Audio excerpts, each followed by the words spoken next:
साधारण को असाधारण बनने में वक्त लगता है।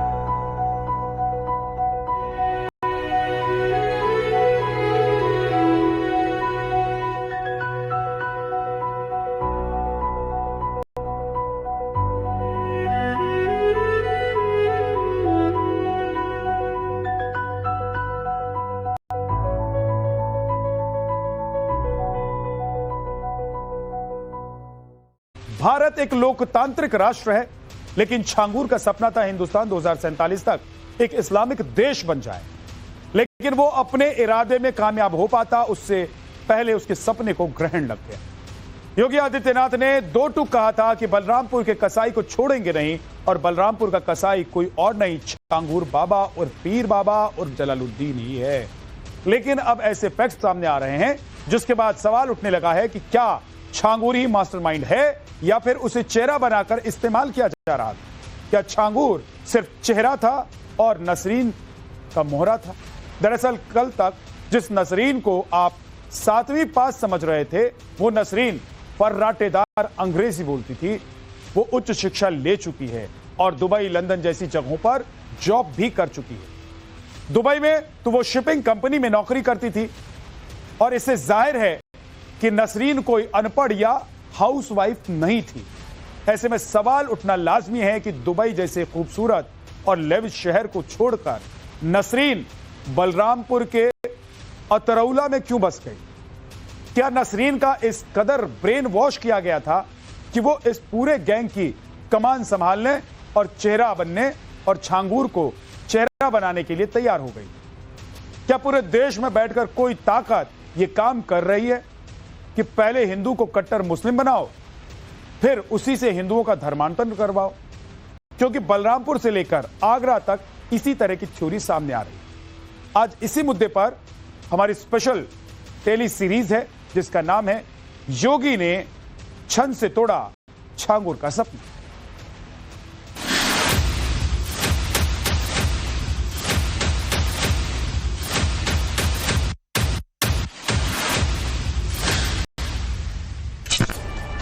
हिंदू लड़कियों को मुस्लिम बनाने की कन्वर्जन फैक्ट्री चलाने वाला छांगूर सलाखों के पीछे आखिरी दिन गिन रहा है। लेकिन सवाल यह है कि क्या धर्मांतरण का ये खेल इतना सीधा है जितना सीधा नजर आ रहा है? छांगूर के बाद धर्मांतरण केस में अगर किसी की सबसे ज्यादा चर्चा हो रही है तो वो है नीतू उर्फ नसरीन। जिस नसरीन को लेकर तमाम तरह की अफवाहें फैलाई गई, उसका सच क्या है, उसकी हकीकत क्या है? आज टाइम्स नाउ नवभारत नसरीन से जुड़े हर राज का पर्दाफाश करने जा रहा है। नसरीन ना तो 7वीं पास है और ना ही गरीब है। नसरीन दुबई से लेकर लंदन तक घूम चुकी है। नीतू उर्फ नसरीन की इंग्लिश एकदम फर्राटेदार है। वो कोई 7वीं पास नहीं है। उसने तमिलनाडु से उच्च शिक्षा हासिल की थी। इतना ही नहीं, सपनों के शहर लंदन की एक कंपनी में भी वो काम कर चुकी है। लंदन के बाद नसरीन का अगला पड़ाव दुबई था और उसने दुबई में अगली जॉब हासिल की। जानकारी के मुताबिक वो दुबई की एक शिपिंग कंपनी में नौकरी करने लगी। बताया जा रहा है कि नसरीन की नवीन से मुलाकात दुबई में ही हुई थी। उसके बाद में दोनों दुबई से लौटे और यूपी के बलरामपुर की एक बस्ती उतरौला में रहने लगे। क्या धर्मांतरण गैंग की मुखिया छांगूर नहीं नसरीन है? क्या छांगूर को चेहरा बनाकर उसे धर्मांतरण गैंग का मोहरा बनाया गया? ये सवाल इसलिए उठ रहा है क्योंकि नीतू नसरीन बनी। वो पहले हिंदू थी, मुसलमान बनी। उसके पास पैसा था, पोजीशन था, और सबसे बड़ा सवाल तो ये है कि वो दुबई की लेविश लाइफ छोड़कर दुबई से सीधा यूपी के एक बहुत ही पिछड़े हुए जिले में क्यों पहुंच गई?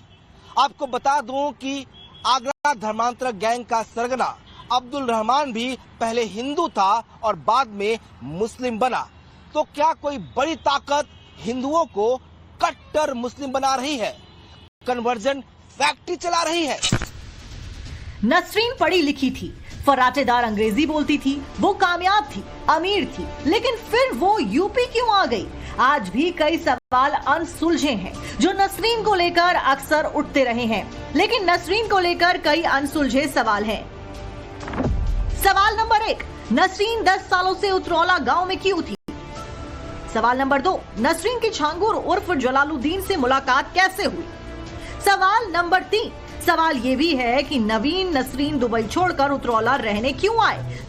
सवाल नंबर 4, दुबई की लाविश लाइफ छोड़कर नसरीन नवीन ने बलरामपुर जैसे एक पिछड़े जिले को रहने के लिए क्यों चुना? सवाल नंबर 5, क्या इनका धर्मांतरण ही मकसद था या फिर कोई और बड़ी साजिश रची जा रही थी? सवाल कई हैं और वो वाजिब भी हैं।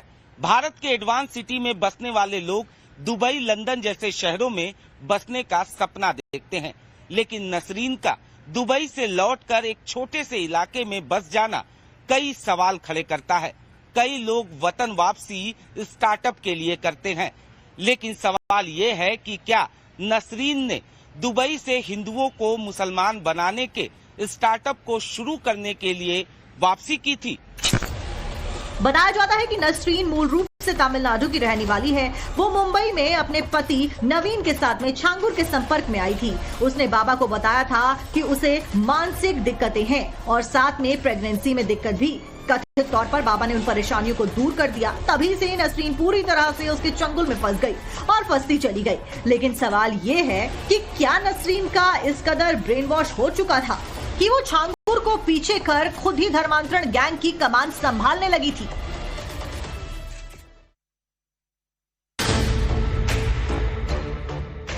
कभी छांगुर, कभी अब्दुल, कभी रहमान, देश में अनगिनत गजवाए हिंद की साजिशें नजर आ रही हैं, लेकिन उनके षड्यंत्र पर हिंदू हृदय सम्राट योगी आदित्यनाथ की पैनी नजर है। लिप्त तत्वों के खिलाफ कैसे कार्रवाई हो रही है। कल बलरामपुर में आपने देखा होगा, एक जल्लाद को हम लोगों ने वहां पे भी गिरफ्तार किया है। भारत को इस्लामिक राष्ट्र बनाने की राह में वैसे तो कई रोड़े हैं, लेकिन योगी नाम की चट्टान ने कई कट्टरपंथियों के सपनों को चकनाचूर कर दिया है। और आपने देखा होगा, अभी समाज विरोधी और राष्ट्र विरोधी कार्रवाई में लिप्त तत्वों के खिलाफ कैसे कार्रवाई हो रही है। कल बलरामपुर में आपने देखा होगा, एक जल्लाद को हम लोगों ने वहां पे भी गिरफ्तार किया है। कैसे वहां हिंदू बहन बेटियों के इज्जत के साथ खिलवाड़ करता था, पैसे में सौदेबाजी करता था, लेकिन अब ऐसे तत्वों के साथ सख्ती की जा रही है। हम समाज को भी टूटने नहीं देंगे, राष्ट्र विरोधी और समाज विरोधी तत्वों को भी चकनाचूर करके रहेंगे। योगी ने अवैध धर्मांतरण को साफ टेरर करार दिया है और इसी के मद्देनजर यूपी सरकार ने धर्मांतरण गिरोह पर निर्णायक कार्रवाई शुरू कर दी है। यूपी धर्मांतरण के खिलाफ युद्ध का नेतृत्व कर रहा है, जिसके तहत आगरा, बलरामपुर में धर्मांतरण सिंडिकेट का पर्दाफाश कर एक्शन लिया जा रहा है। यूपी के कई शहरों में धर्मांतरण गैंग की कमर तोड़ी जा चुकी है। यूपी एटीएस और पुलिस की ताबड़तोड़ कार्रवाई जारी है। अब तक कई आरोपियों को सलाखों के पीछे भेजा जा चुका है। छांगुर गैंग की करोड़ों की बेनामी संपत्तियों की जांच चल रही है। छांगुर की कई अवैध संपत्तियों पर बुलडोजर चला है। योगी ने साफ साफ कहा है कि छांगुर हो या आगरा के जिहादी, सबका हिसाब होगा और सनातन विरोधी कुचक्र की एक एक कड़ी तोड़ी जाएगी। आपने देखा होगा किस प्रकार की साजिशें हो रही है। अभी बलरामपुर में एक बड़ी कार्रवाई को हम लोगों ने आगे बढ़ाया है। आपने देखा होगा, उसने रेट तय किए थे, विदेशों से उसमें धनराशि आ रही थी। आप सोचिए, 100 करोड़ से अधिक का ट्रांजैक्शन अब तक उसके 40 खातों में प्राप्त हुआ है और लगातार उस अभियान को आगे बढ़ाने का कार्य कर रहा था। एक लोग किस रूप में देश का स्वरूप बिगाड़ने का काम कर रहे हैं, परिस्थितियां बदली हैं। उद्देश्य उनका वही है जो उस समय था। हां, काम का तरीका उन्होंने बदला है। हम सरकार के स्तर पर तो कार्रवाई कर रहे हैं, आप भी इसमें थोड़ा सजग होइए। योगी ने छांगुर के इस्लामिक राष्ट्र के सपने को क्षण से तोड़ दिया है और इस डर से छांगुर उभर पाता उससे पहले ही बाबा के बुलडोजर ने उसे क्राइम किले को मिट्टी में मिला दिया। और अब धर्मांतरण गैंग के ताबूत में आखिरी कील ठोकने की तैयारी चल रही है। लेकिन सिर्फ छांगुर ही नहीं, छांगुर का अब्दुल और दिल्ली के अब्दुल रहमान के भी बुरे दिन शुरू हो चुके हैं और आगे उनके साथ क्या होगा ये तो कोई भी नहीं जानता। धर्मांतरण गैंग को लेकर योगी आदित्यनाथ का स्टैंड क्लियर कट है। बिना लाग लपेट के यूपी के सीएम ने साफ संदेश दिया है। उन्होंने कहा है कि अगर सनातन के साथ कोई कॉन्स्पिरेसी रची गई तो वो छोड़ेंगे नहीं। इसके तमाम उदाहरण सामने हैं और इसी का नतीजा है कि बस्ती से लेकर कुशीनगर और आगरा से लेकर बलरामपुर तक धर्मांतरण गैंग का पर्दाफाश होने लगा है और पीड़ित सामने आकर कन्वर्जन रैकेट चलाने वालों के खिलाफ मोर्चा खोल रहे हैं। बलरामपुर में छांगुर बेनकाब हो गया। आगरा में अब्दुल रहमान की साजिश सामने आई। फिर कुशीनगर में मास्टरमाइंड जैनुनिशा पर शिकंजा कसा गया। तो यूपी के दूसरे जिलों में भी पीड़िताएं हिम्मत दिखाने लगी। ताजा मामला पूर्वांचल के बस्ती से सामने आया है, जहां छांगुर गैंग के जाल में फंस चुकी 2 पीड़िताएं सामने आई हैं। तो यही बोल रहा था कि चलो हमारे साथ मुंबई, तुमको काम भी दिला दूंगा और तुमसे शादी भी करूंगा। हाँ, एक दिन मैंने उसको वीडियो कॉल पे किसी छांगुर बाबा से बात करते हुए देखा था और उसने बोला कि बात कर लो, हमारी शादी करा कर देंगे। तो हमने बात किया तो बोल रहे थे कि तुमको किसी भी चीज की कमी होगी तो हमसे बात करो। बलरामपुर भी लेके गया था, एक बाबा से मिलाया था। तो मुझे पता नहीं था वो बाबा है कौन। तो बोलता था जिसे 2-3 बार मेरी प्रेगनेंसी खराब हुई थी तो बोला चलो वहाँ दिखा देते हैं, तो उसके बाद में मतलब वहाँ दिखाने के बाद अच्छा हो जाएगा, फिर प्रेगनेंसी टिकेगी। ठीक है, तो वहाँ लेके हमें गया। हमें ये नहीं पता था कि अभी मैं फेसबुक, इंस्टा हर एक चीजों पे देख रही हूँ एक छांगुर बाबा हैं उर्फ जमालुद्दीन। ठीक है, तो उसके बाद अभी हमें जब फेसबुक, इंस्टा वगैरह पे और मतलब न्यूज चैनल पे, ठीक है, जब देखी तब हमें पता चला कि मतलब यही छांगुर बाबा है। पीड़िता नंबर 1, नाबालिग हिंदू लड़की। बस्ती के लालगंज इलाके की रहने वाली नाबालिग पीड़िता ने जो दावे किए वो सनसनीखेज हैं। पीड़िता के मुताबिक इश्तियाक अहमद नाम के शख्स से इसकी ऑनलाइन दोस्ती हुई थी, जिसके बाद वो उसे महाराष्ट्र ले जाने का झांसा देने लगा और उसने अपनी साजिश को कामयाब करने के लिए पीड़ित नाबालिग लड़की की छांगुर से बात भी करवाई और फिर छांगुर ने उससे कहा कि तुम्हें कोई भी जरूरत हो तो हमसे संपर्क करना। 3 तारीख को हमको पता चला है। 3 तारीख को बस ऐसे थोड़े बहुत डांट दिए, उसके बाद उसने घर से 1000-1200 रुपए लेके निकल गए। हम भी सोचे कि क्या पता थोड़े से डांटने को से कहीं औरों की तरह आत्महत्या ना कर ले, कहीं कुएं में ना कूद जाए, इसलिए हम थाने पे गए। थाने पे जाते जाते उसका फोन आया कि मम्मी मैं जा रही हूँ, मुझे जॉब मिल गई है। मैंने बोला कि कौन सी जॉब दिलाएगा, अभी 17 साल की भी नहीं हुई है, जॉब कौन दिलाएगा। बोल रही थी कि मेरा मालिक जो है मुझे जॉब भी दिलाएगा, रूम भी दिलाएगा, हर एक चीज दिलाएगा। पीड़ित लड़की लगभग जाल में फंस चुकी थी, लेकिन वक्त रहते वो बच निकली। लेकिन दूसरी पीड़िता इतनी खुश नसीब नहीं थी। पीड़िता नंबर 2, रेप, धर्मांतरण और निकाह। वाटरगंज इलाके की रहने वाली दूसरी पीड़िता के साथ जो हुआ वो सुनकर आप परेशान हो जाएंगे। जिस घर में अहमद रजा ड्राइवर था, उसी घर की लड़की से रेप किया, जबरन निकाह किया और जब उसे गर्भ धारण से परेशानी होने लगी तो वो छांगुर के पास उसे बलरामपुर ले आया। अगर छांगुर गैंग का भांडाफोड़ ना होता और वो टीवी पर हाईलाइट नहीं होता तो शायद पीड़िता उसे पहचान भी नहीं पाती कि छांगुर कितना बड़ा धर्मांतरण गैंग चला रहा था। हालांकि दोनों ही मामलों के आरोपी अभी जेल में हैं, लेकिन सवाल यह है कि आखिर शहर शहर छांगुर के कितने गुर्गे अब भी एक्टिव हैं। छांगुर के नेटवर्क, कनेक्शन और खौफनाक खेल के भंडाफोड़ होने के बाद शहर शहर लोग अलर्ट हो गए हैं और जिस घर से बेटियां गायब हो रही हैं, उस परिवार का शक छांगुर की तरफ जा रहा है। मेरठ में भी एक भाई की बहन करीब 6 साल से लापता है और अब जाकर उसे इंसाफ की उम्मीद नजर आने लगी है। आपको इसके बारे में डिटेल से बताएं, पहले इस पूरे मामले को समझ लीजिए। 2019 से बहन लापता है और पीड़ित भाई ने इस मामले में FIR दर्ज करवाई है। बदर अख्तर सिद्दीकी नाम के शख्स पर जबरन धर्मांतरण का आरोप है कि धर्मांतरण के बाद उसने जबरन निकाह किया।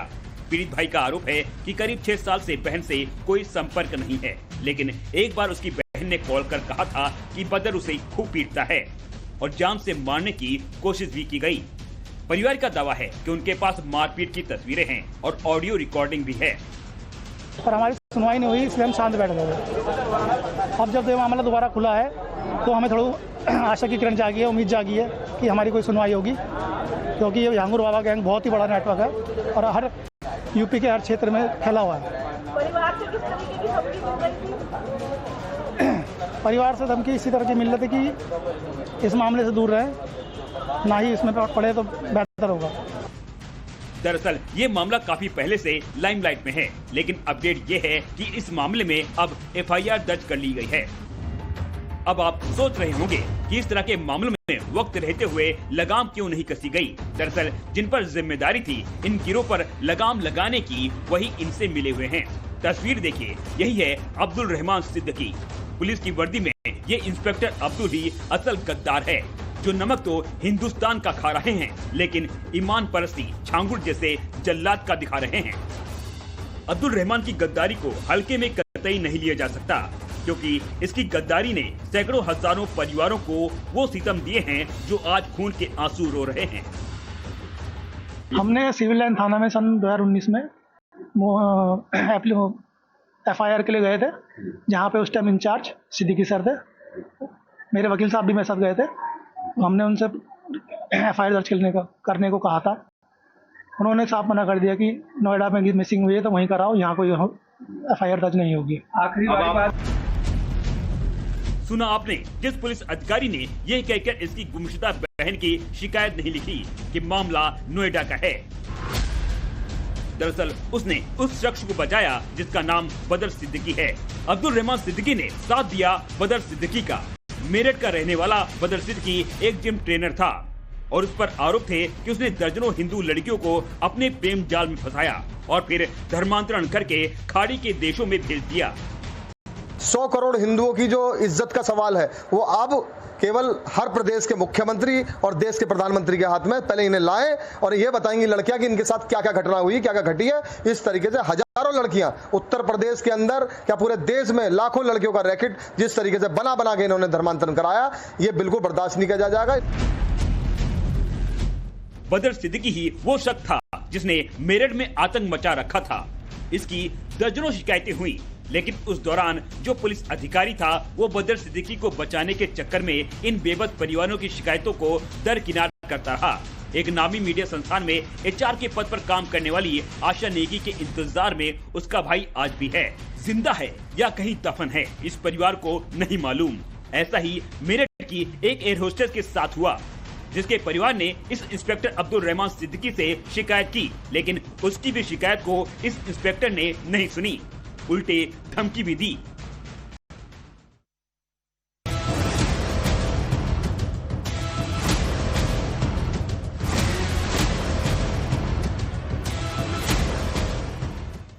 क्या कोई ताकत हिंदू को कट्टर मुसलमान बनाकर उन्हें धर्मांतरण गैंग की कमान सौंप रही है?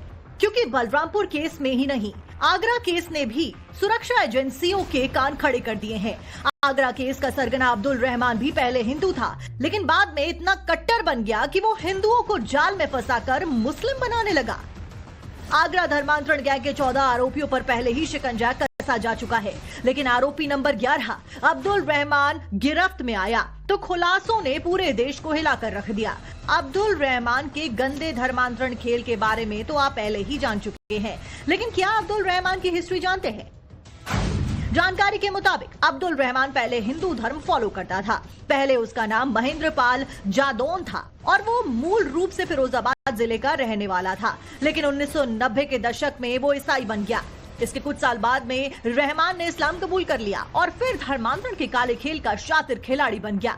बताया जा रहा है कि अब्दुल रहमान की पत्नी और दोनों बेटों की पत्नियां भी कन्वर्टेड मुस्लिम हैं। ये भी पहले हिंदू ही थी। विवेचना के क्रम में आज इसका एक महत्वपूर्ण अभियुक्त, जिनका नाम अब्दुल रहमान है, उसको पुलिस ने दिल्ली से गिरफ्तार किया, जो नॉर्थ ईस्ट दिल्ली के दयालपुर थाना के अंतर्गत आता है।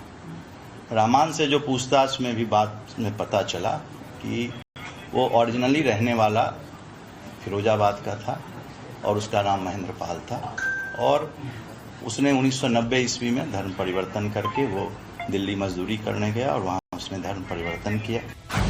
दिल्ली में बैठकर अब्दुल रहमान ऑपरेशन उम्मत चला रहा था, जिसका इस्तेमाल सबको इकट्ठा करने के लिए किया जाता है। बड़ी जानकारी ये है कि अब्दुल पिछले 35 साल से ऑपरेशन उम्मत के जरिए धर्मांतरण करवा रहा है। इतना ही नहीं, जब यूपी पुलिस ने दिल्ली के मुस्तफाबाद से अब्दुल रहमान को गिरफ्तार किया था, तो उस वक्त उसके घर से रोहतक की एक हिंदू लड़की भी मिली थी, जिसका धर्मांतरण करवाया गया था। बताया जा रहा है कि अब्दुल रहमान ही वो कड़ी है जिसकी कड़ियां अन्य राज्य के लोगों से जुड़ी हुई हैं। साथ ही ये भी जानकारी सामने आई है कि अब्दुल रहमान दिल्ली में पीस फाउंडेशन भी चलाता था। आगरा धर्मांतरण मामले में दिल्ली के मुस्तफाबाद से गिरफ्तार अब्दुल रहमान उर्फ रहमान चाचा इस पूरे धर्मांतरण रैकेट का एक मास्टरमाइंड था। कलीम सिद्दीकी, जिसको साल 2021 में यूपी एटीएस ने गिरफ्तार किया था, उसका ये शागिर्द था, उसका ये खास सहयोगी था और कलीम सिद्दीकी के जेल जाने के बाद सारा दारोमदार धर्मांतरण रैकेट का अब्दुल रहमान के ऊपर आ गया था, यानी कि रहमान चाचा जिसको पूरे इलाके में लोग जानते थे, इसके ऊपर आ गया था। ऑपरेशन उम्मत ये चला रहा था पिछले 30-35 सालों से। कई सारे लोग जो हैं उसको इसने कन्वर्ट किया था और पुलिस की जो इन्वेस्टिगेशन है अब जब चल रही है, पूछताछ जब हो रही है, इंटेलिजेंस ब्यूरो पूछताछ कर रही है, उसमें इसने कबूला है कि किस तरीके से जो लोग हैं उनको कनेक्ट करता था। विशेष रूप से जो नाबालिग लड़कियां होती थी जिनके बालिग होने का इंतजार करता था। अब्दुल गैंग पर हो रहे खुलासे से सब हैरान परेशान हैं कि 35 साल से चल रही कन्वर्जन फैक्ट्री पर पहले रोक क्यों नहीं लगाई गई और इस मामले में अब नए खुलासे भी हुए हैं। सोशल मीडिया बड़ा मजबूत हथियार था धर्मांतरण गिरोह का।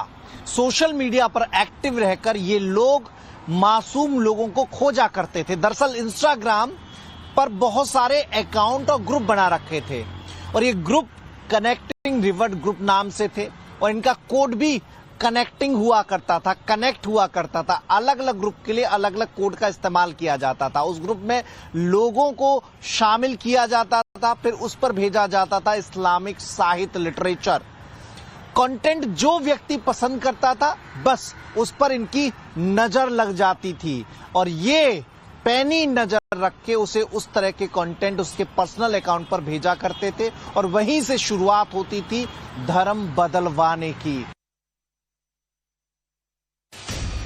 देश में लगातार बढ़ रहे धर्मांतरण के मामलों ने सबको हैरान कर दिया है। एक बार फिर से सभी को ये महसूस होने लगा है कि इस पर देश में एक ऐसा सख्त कानून बने जिससे हमारे समाज से धर्मांतरण गैंग का सफाया ही हो जाए। फिर कोई छांगूर और अब्दुल रहमान जैसा अधर्मी ऐसी गुस्ताखी करने की हिमाकत ना कर पाए। विश्व हिंदू परिषद ने देश में बढ़ते धर्मांतरण के मामलों पर गहरी चिंता जाहिर की है और केंद्र सरकार ने इस पर सख्त राष्ट्रव्यापी कानून बनाने की मांग उठाई है। झिंगुर के बाद आगरा के अब्दुल रहमान के पकड़े जाने पर इस बात के पुख्ता सबूत मिल गए हैं किस प्रकार धर्मांतरण का जाल पूरी मजबूती के साथ संपूर्ण देश में बिछाया जा चुका है। जिन राज्यों में धर्मांतरण विरोधी कानून बना है उन राज्यों के अंदर भी ये मजबूती से काम कर रहे हैं। इस अब्दुल रहमान के पास जो लड़की मिली है वो हरियाणा के रोहतक की रहने वाली है, ये बताया जा रहा है। जबकि हरियाणा में धर्मांतरण विरोधी कानून पहले से है। कानून तो है लेकिन उसका पालन नहीं हो रहा। प्रशासन सतर्क नहीं है। किस प्रकार से मिशनरी और मौलवी धर्मांतरण कर रहे हैं। विश्व हिंदू परिषद का कहना है कि कई राज्यों में पहले से मौजूद कानून इस समस्या से निपटने के लिए पर्याप्त नहीं है। विश्व हिंदू परिषद ने आरोप लगाया है कि धर्मांतरण से जुड़े लोगों के तार आतंकवादी संगठनों से भी जुड़े हैं। उन्हें उनके नापाक मंसूबों को कामयाब बनाने के लिए विदेशी फंडिंग मिल रही है। अगर ये मामले ऐसे ही बढ़ते रहे तो ये राष्ट्रीय सुरक्षा और सामाजिक संतुलन के लिए बहुत बड़ा खतरा होगा। अभी तक जिन 10-12 राज्यों के बारे में जानकारी मिली है, आश्चर्य होता है उन 12 राज्यों के 4-5 राज्यों के अंदर तो धर्मांतरण विरोधी कानून पहले से लागू है। उड़ीसा, हरियाणा, उत्तराखंड, गुजरात, इन सब में है ना। लेकिन उसके बावजूद धर्मांतरण हो रहा है और जिन राज्यों में कानून नहीं है वहां इनको खुला मैदान मिला है। हमारी अपील है केंद्र सरकार से, तुरंत राष्ट्रव्यापी कानून बनाया जाना चाहिए जो पूरे देश में लागू हो। धर्मांतरण का कुचक्र केवल हिंदू समाज पर प्रहार नहीं है, ये राष्ट्रीय सुरक्षा के लिए भी खतरा है, क्योंकि इनका सीधा सीधा संबंध पीएफआई के साथ, एफडीपीआई जैसे आतंकी संगठनों के साथ है और संपूर्ण विश्व के जिहादी तत्वों से इनको फंडिंग हो रही है। किसी राज्य सरकार के बस का नहीं है इनको रोक पाना। विश्व हिंदू परिषद ने सरकार से गुजारिश भी की है कि वो इस मुद्दे पर